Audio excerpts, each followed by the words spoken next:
Bonet Lizarraga. Quizás no le conozcamos tanto como escritor, pero es una persona extraordinaria. Abogado con más de 27 años de experiencia, consejero en distintas empresas públicas y privadas, Iberdrola Inmobiliaria entre ellas, Comiruña, Asimec, Animsa, Nilsa, director general de Administración Local del Gobierno de Navarra, concejal en Pamplona, que compatibilizó 4 años de mandato con su trabajo profesional en el despacho, asesor político y jurídico especializado en la toma de decisiones estratégicas, amplia experiencia para hablar en público materias sobre la que ha impartido clases y algo de lo que más me ha sorprendido, condecorado con la Cruz al Mérito Militar, distintivo blanco en 2009, condecorado con la Cruz de la Orden del Mérito de la Guardia Civil, distintivo blanco en el 2010, mención honorífica del Cuerpo Nacional de Policía en el 2017, insignia de la Real Orden del Mérito de Víctimas del Terrorismo, tema en el que es un auténtico especialista y del que ha dado muchísimas charlas. Pues ha colaborado como analista en materia antiterrorista, por ejemplo, en la SER, en COPE, en el Diario de Navarra, La Gaceta, Época, Reportero Digital, etcétera, etcétera, etcétera. Todos los medios que se puedan citar. El libro en el que nos vamos a centrar un poquito más hoy, aunque me gustaría que hicieses también una mención a este tema tan extraordinario de tus charlas en tema de antiterrorista y demás, y de víctimas del terrorismo, el libro Naya. Dicen que no es un libro convencional, que es el reflejo en un juego muy serio que nos ha llevado a buscar en lo más íntimo de nuestras creencias, de nuestros valores y en el espíritu. Todos los puntos tienen la misma estructura. Partimos de una reflexión. Sandra, treintañera, soltera y sin hijos, deja vía libre al torrente de sentimientos, y sobre ese torrente Juan, casado y padre de 3 adolescentes, habla de la fuerza de la experiencia, de la sabiduría y de la madre tierra, aportando un nuevo comentario. Desde luego, un libro para leer, breve, conciso, impactante, y me gustaría que de esto nos hablase Juan y, por supuesto, del otro tema del que eres un auténtico especialista y no te puedes ir de Cadreita sin contarnos tu experiencia sobre todas esas charlas que has impartido. Gracias, Juan. Muchas gracias a todos ustedes. Lo primero que quiero agradecer es a Escríbele la oportunidad de venir aquí y al Ayuntamiento de Cadreita, porque tengo que decir que todos mis libros los he presentado en este pueblo.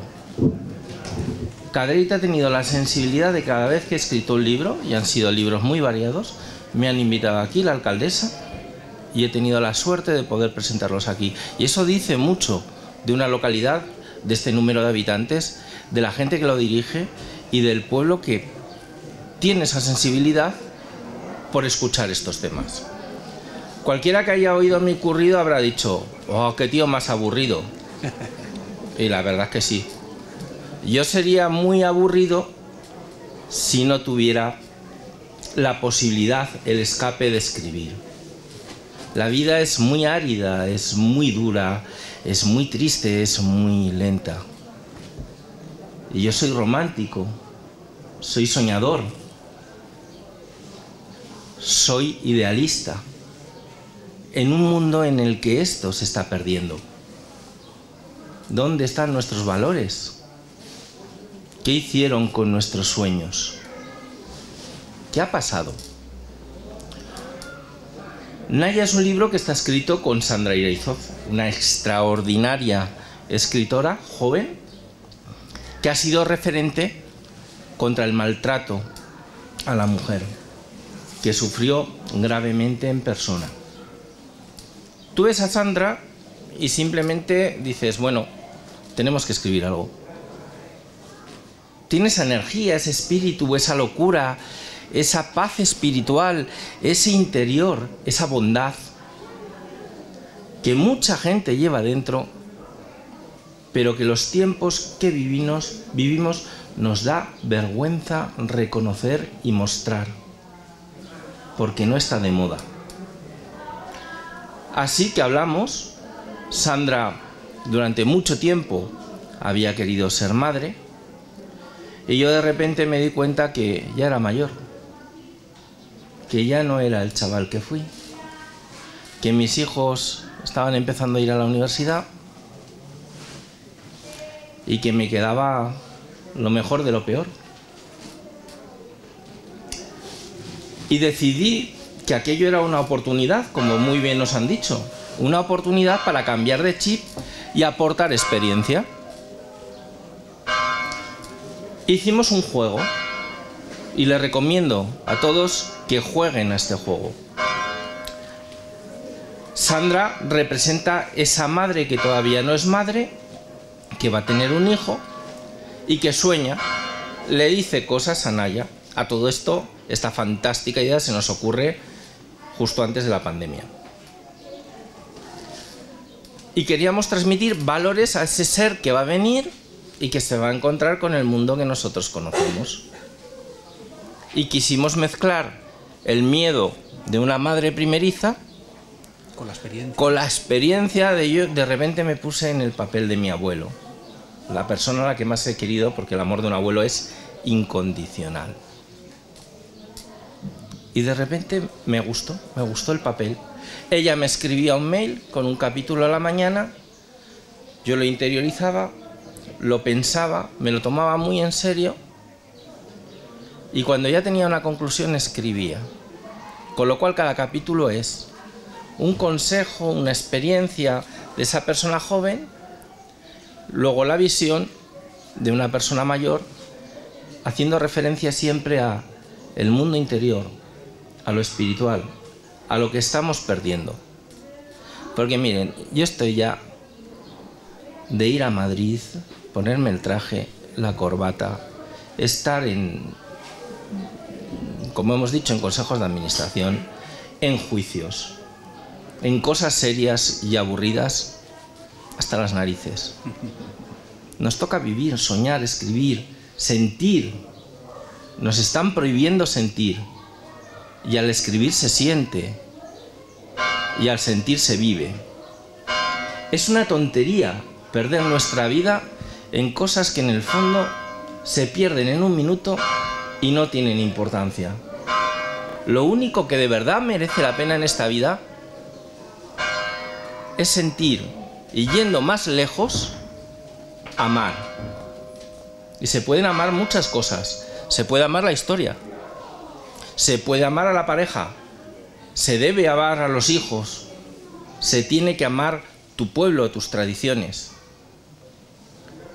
Eso nos hace gente distinta. Y cuando ves una sonrisa, una persona que te agarra la mano, cuando ves que has conectado y que por un momento has llegado a sacar a cualquier asistente, a cualquier persona, a cualquier lector, de esta monotonía impuesta y artificial, porque el ser humano no es así, sientes una satisfacción y sabes que estás haciendo algo bonito. Así que Naya fue una locura. Una locura que además cuando llegó la pandemia presentamos el libro, aquello fue increíble, 150 personas en la presentación, y 2 semanas después cerraron todo. Entonces hablamos y dijimos, estamos hablando de valores, estamos hablando de principios. Nadie, ni una sola persona, tiene que tener un mínimo riesgo de su salud por venir a una presentación nuestra. Porque los principios son principios, aunque haya dinero detrás. Y dejamos de presentarlo.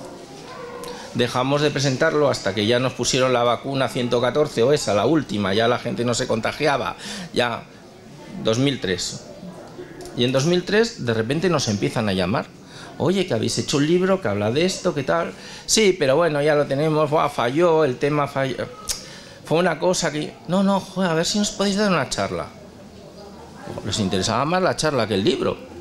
Digo, pues esto también es bonito, ¿no? Y nos recorrimos por medio Navarra. La verdad es que medio Navarra. Y nos encontramos con que habíamos acertado. Con que la gente quiere este nuevo mensaje. Ser más libres. Tener menos prejuicios. Vernos más iguales. todo este currículum que tengo son circunstancias. Usted y yo somos iguales.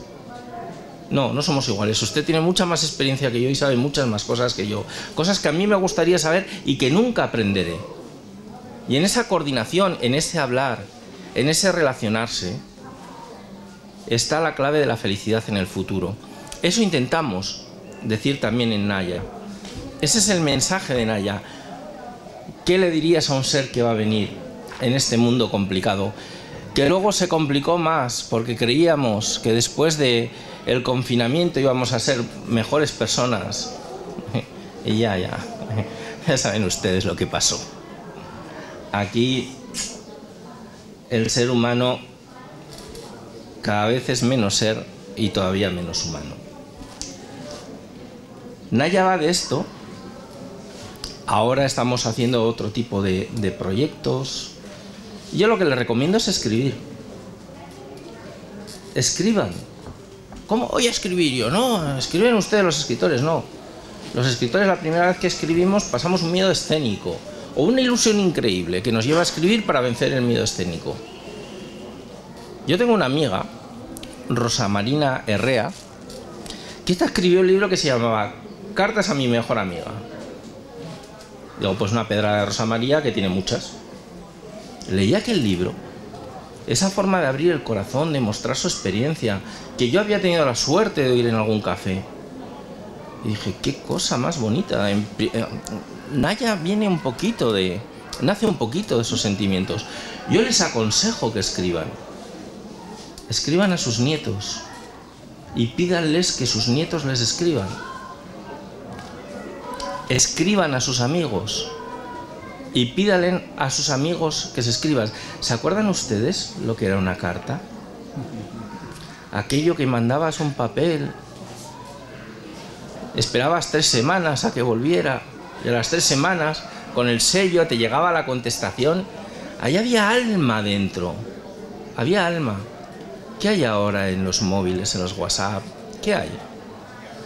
Hay aquí una frase que me ha impactado a primera vista. A Alicia le va a encantar. El mayor miedo que debes tener en la vida es a no ser tú misma y a no hacer lo que debes. ¿Acaso serías mejor de otra manera que siendo tú misma? Es evidente. Si la gente nos quiere, nos tiene que querer como somos, no como quieren que seamos. Seríamos una estafa. Es mejor ser nuestro mejor yo, aunque no guste, que el yo que más guste a los demás si no somos yo. Porque nunca vamos a encontrar la felicidad desde mi punto de vista, ¿no? Frases como esta, la reflexión profunda después de cada capítulo, la damos porque los juegos a veces son muy serios y las cosas serias a veces son solo un juego y hay que saber compaginar ambas cosas. Mi vida ha tenido momentos duros. Yo he vivido mucho tiempo relacionado con lo que nos dice Jesús, amenazado de muerte, muchos años. 14 con escolta. Cualquier día podía ser el último. ¿Y qué voy a estar? Preocupándome, llorando, quejándome, con rabia, con ira. No. Tengo que aprender a disfrutar cada día, un día más, un nuevo día. ¿Cómo será este? ¿Cómo lo voy a compartir? ¿Qué voy a hacer? Yosuko Mishima dijo una vez, en el arte del guerrero, que hay que vivir para estar preparado como si ese día fueras a morir en batalla. Porque solamente así conseguías llegar a un nivel espiritual suficientemente aceptable. Es más fácil. Tenía razón. Y además lo llevó hasta sus últimas consecuencias. Pero es más fácil. Tenemos que vivir cada día sabiendo que esta experiencia es rápida, es única, es bonita y somos necesarios. Nos preguntamos toda la vida qué nos pueden dar los demás, en qué nos pueden ayudar, quién nos va a echar una mano en esto, y nos perdemos la parte más bonita de la vida, que es el dar. el aportar, el ayudar. Eso es lo que nos llena. Además, olvídense. Da igual. Pero, ¿qué les cuentas en una charla? Cuando tratas el tema, por ejemplo, del terrorismo, del que eres un auténtico experto, y llegas a una charla, ¿de qué hablas exactamente? O sea, la gente está sensibilizada. En aquel momento supongo que sí, cuando vivimos todo el tema de Miguel Ángel Blanco y tal, todo el mundo estaba muy sensibilizado. Pero ahora vivimos en una sociedad del día a día donde todo esto, nuestros jóvenes no tienen ya ni idea de nada de esto. ¿Existe todavía esa realidad? ¿De qué se habla cuando se trata este tema? Vaya, yo creía que iba a hablar de Naya. Pues mira, voy a intentar contestártelo de una forma muy personal. Les voy a compartir a ustedes una experiencia. ¿Por qué empezó esto? Era el 30 de mayo del año 1985. Yo tenía 15 años. Formaba parte de un equipo de competición. Era piragüista. Era guapo, fuerte. Iba a vivir para siempre. Y tenía unos amigos que por desgracia eran más guapos y más fuertes que yo, pero muy majos. Muy majos. Tenía un pequeño defecto, y es que era medio responsable. La verdad es que mis amigos eran bastante menos responsables, pero también es cierto que se lo pasaban mucho mejor. Como era mayo, yo estaba estudiando y no fui a entrenar. Y como no fui a entrenar, no subí con mi amigo Alfredo, con el que subía todos los días, y le acompañaba a casa. Alfredo tenía 14. Y Alfredo, que se lo pasaba mucho mejor que yo, estaba repitiendo, con lo cual le sobraba el tiempo por todos los lados. Le llamábamos Guindy. A las 8 de la tarde, la hora a la que yo le hubiera acompañado a casa antes de ir a la mía, Mercedes Galdós Arzuaga, disfrazada de embarazada, colocó una bomba en el portal de la casa donde estaba su madre, con una amiga, visitando a una amiga que estaba enferma. Llamó a la policía y dijo que había un toxicómano amenazando a la gente con una navaja, cosa que entonces era muy frecuente, los años de la heroína que algunos recordarán. El coche policial llegó al portal. Mercedes Galdós vio a mi amigo Alfredo con sus 14 añicos. Pero como ella misma dijo a la Guardia Civil cuando fue detenida, también vi a los chacurras, a los perros, y dio la orden para dar al mando a distancia. La explosión fue increíble y cuando bajó Carmen, la madre de Alfredo, que había tocado el timbre, recogió el cuerpo. Imaginaros cómo estaba el cuerpo, que no era el de su hijo, era el del policía que murió con Alfredo. Alfredo estaba al lado, destrozado, con los estertores todavía. Esto hay que írselo decir a Carmen, que todavía vive. Todavía movía la boquita. Lo quiso abrazar, lo quiso ir en la ambulancia, pero no fue posible. Alfredo, con 14 años, llegó al hospital de Navarra ya muerto. Y encima allí estaba otra persona que con el tiempo fue mi amiga, la hija del teniente Izquierdo, al que le habían puesto hacía un mes una bomba y le habían amputado los 2 brazos, una pierna, y había perdido el oído y luchaba entre la vida y la muerte, y vio entrar el cuerpo. Al día siguiente, cuando yo fui al colegio, algún alma bien intencionaria colocó las fotos de Alfredo destrozado a la entrada. Y yo decidí que eso no hay que olvidarlo, que tenía que hacer algo desde el bien, no desde el mal. Por eso estudié Derecho. Por eso he llevado de forma gratuita 5 acusaciones particulares por asesinato. Por eso he consagrado mi vida a entender y a estudiar a ETA y a combatirla desde muy distintos aspectos, desde los más teóricos a los más operativos. Por eso tengo todas esas distinciones militares y algunas de alto rango. ¿Qué les cuento? que después de cada muerto hay una persona. Y les cuento que esas personas viven, que son amigas mías, y que a Carmen, con sus 93 años cumplidos este mes, a Alfredo lo matan cada día. ¿Ustedes saben lo duro que es que le maten a un hijo cada día? A Carmen le matan a Alfredo cada día. Y como Carmen hay mucha gente. Eso les cuento. Y no lo cuento para odiar.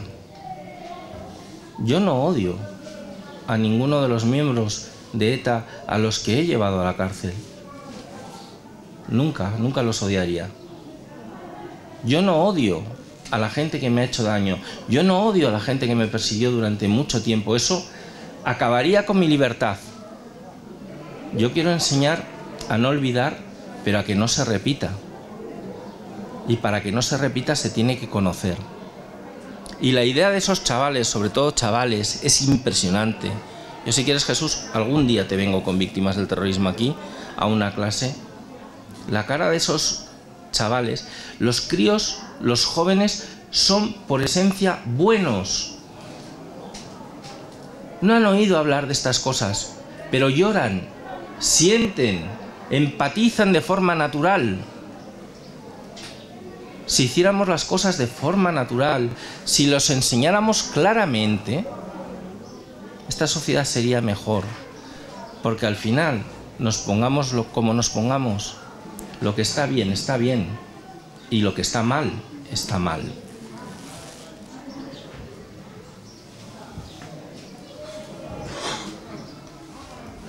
Es muy impactante, desde luego. Desde la experiencia, pues muy impactante. Y sobre todo, no transmitir en ningún caso ni odio ni rencor. Nunca, nunca, en ningún caso. Pero claro, ha sido una realidad que se ha vivido y que todavía vive mucha gente que la ha padecido y que ha sufrido con ella.